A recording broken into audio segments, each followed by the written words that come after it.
Mysteries of the ancient Egyptian pyramids. The Egyptian pyramids are among some of the oldest surviving stone structures. The oldest pyramid is the Pyramid of Zoser located in Saqqara, which dates back to around 2700 BC. The step design is thought to have been influenced by the ziggurats of Mesopotamia dating back as far as 4000 BC. Throughout the years, the design had evolved from the stepped ziggurat to the classical pyramid shape. When they were constructed, pyramids such as Khufu's pyramid would have polished surfaces from the base to the capstone and shine out for miles in the sun. Before pyramids were built, the kings of the Old Kingdom were buried inside mastaba's houses of eternity. These were mud-bricked buildings constructed of inward-sloping walls. They were always constructed on a north-south alignment, which the Egyptians believed was essential for access to the afterlife.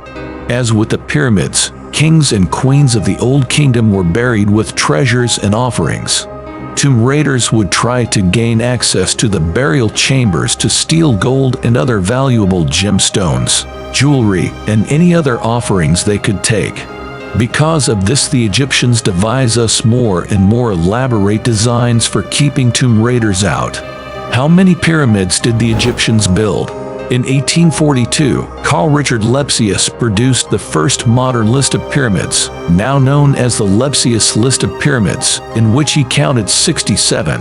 Since then, many more have been discovered, and now there are at least 118 Egyptian pyramids which have been identified, the most recent of which was discovered in 2008.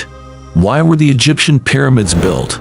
The afterlife was an important part of ancient Egyptian religion. This is reflected in their architecture, and most prominently by the enormous amounts of time, money, and labor involved in the building of tombs.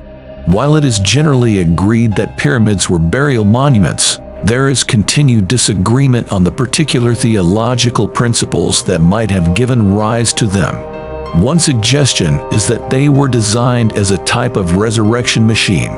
The Egyptians believed the dark area of the night sky around which the stars appear to revolve was the physical gateway into the heavens.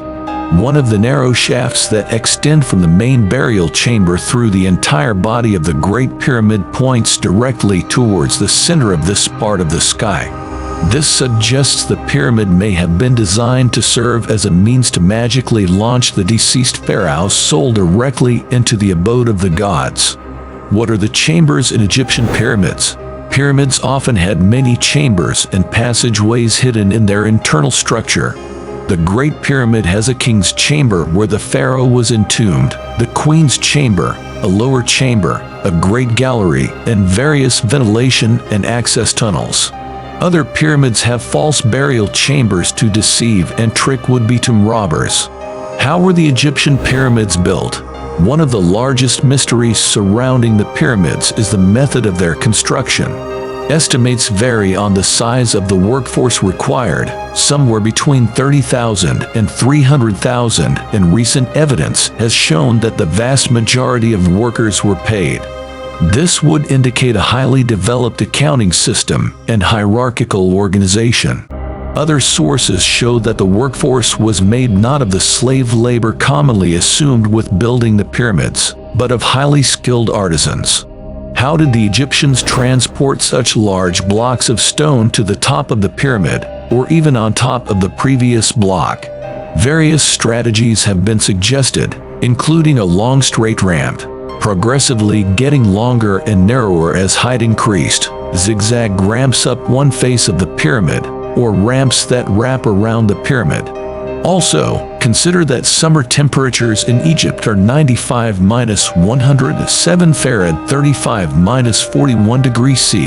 How physiologically possible would it be to do this kind of hard manual labor for more than an hour in just a loincloth under a boiling sun at that temperature? Could any pyramid work even be carried out after 11 a.m.? Was the pyramid constructed at night? A more recent, controversial theory is that the blocks were cast in situ using limestone concrete. In this theory proposed by Joseph Davidovits, a materials scientist, soft limestone with high kaolinite content is quarried in the Wadi on the south of the Giza Plateau. The limestone was then dissolved in large, Nile-fed pools until it became a watery slurry. Lime and natron were mixed in. The pools were then left to evaporate, leaving behind a moist, clay-like mixture. This wet concrete would be carried to the construction site, where it would be packed into reusable wooden molds and in a few days would undergo a chemical reaction similar to the setting of cement.